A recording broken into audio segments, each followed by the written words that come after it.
আসলে কি বার্তা পাওয়া গেল? শনিবার সোহরাওয়ার্দী উদ্যানকে ঘিরে মানুষের যে ঢল, সেই ঢল থেকে আসলে কি বার্তা পাওয়া গেল? এটার উপর কিছু রিপোর্ট বা মূল্যায়ন দুটি গণমাধ্যমের দুটি শিরোনাম লক্ষ্য করছি।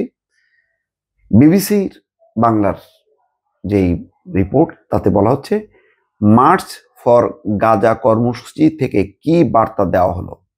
আর চ্যানেল 24-এর অনলাইনের যে শিরোনাম, আলেম সমাজের কর্মসূচিতে মানুষের ঢল, ভোটের মাঠে নেই কেন জোয়ার, এটা তাদের প্রশ্ন।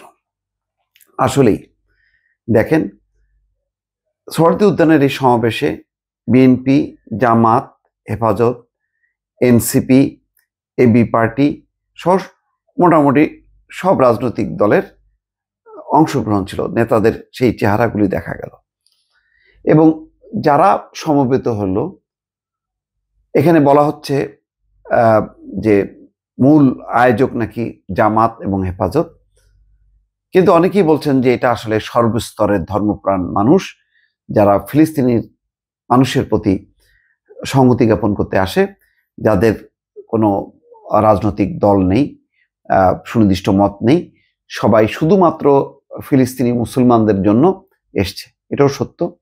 এখানে একটা ব্যাপক আবেগ অনুভূতির কাজ করে, ধর্মীয় অনুভূতি, মানবিক অনুভূতি। সেই অনুভূতিগুলো একেবারে জড়ো হয় এই সোহরাওয়ার্দী উদ্যান এবং তার সংলগ্ন এলাকাগুলোতে। বিশাল ঢল, এমন ঢল সাম্প্রতিক সময় আর হয়নি।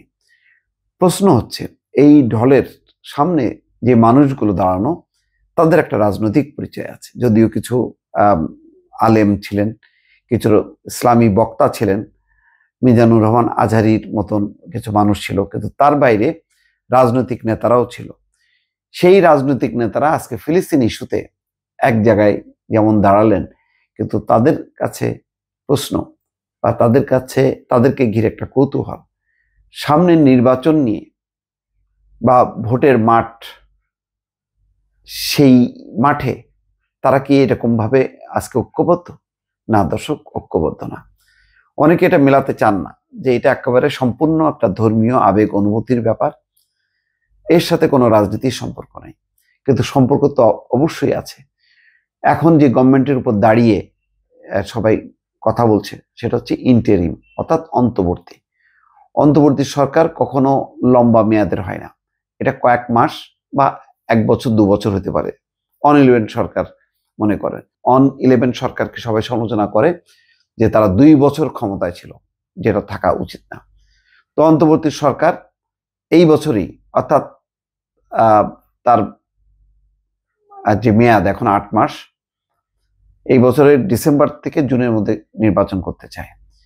এখানেও 1.5-2 বছর সময় যাবে এবং তারা বলছে এটা সংস্কারের লক্ষ্যে। সেই সংস্কার ব্যাপারে কারো কোনো দ্বিধা নেই, কিন্তু কিভাবে সংস্কার হবে, কে করবে, কখন হবে, সরকার পদ্ধতি কি, সংবিধান কি এমনটাই থাকবে কিনা, পরিবর্তনগুলো কি নির্বাচিত সংসদে হবে নাকি আগেই হবে, এইগুলো নিয়ে কিন্তু মতানৈক্য আছে পরিষ্কার। ফলে আজকে ফিলিস্তিন ইস্যুতে রাজনৈতিক নেতারা এক কাতারে দাঁড়ালেও সামনের নির্বাচনী ব্যবস্থাপনা, রাষ্ট্রের সংস্কার, এই প্রশ্নে কিন্তু এক কাতারে নেই।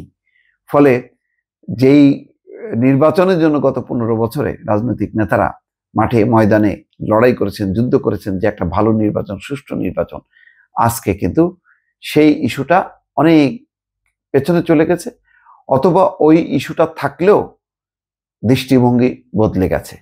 যেহেতু আওয়ামী লীগ নেই, সুতরাং এখন ক্ষমতার একেবারেই কাছাকাছি, এবং সেই ক্ষমতার সবচেয়ে বড় ভাগিদারকে, এটাও রাজনৈতিক দলগুলো জানে। আর জানে বলেই সবাই সেই রাশটা টানার চেষ্টা করছে যে না, এখানে রাষ্ট্র সংস্কার এমনভাবে করতে হবে যেখানে আমরাও অংশীদার হইতে পারি।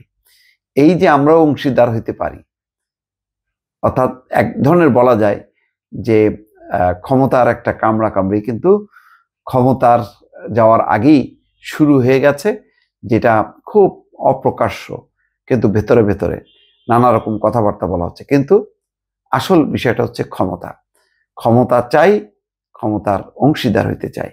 এই প্রশ্নে কিন্তু রাজনৈতিক দলগুলো আজকে দ্বিধা বিভক্ত। দর্শক, ভালো থাকবেন। আল্লাহ হাফেজ।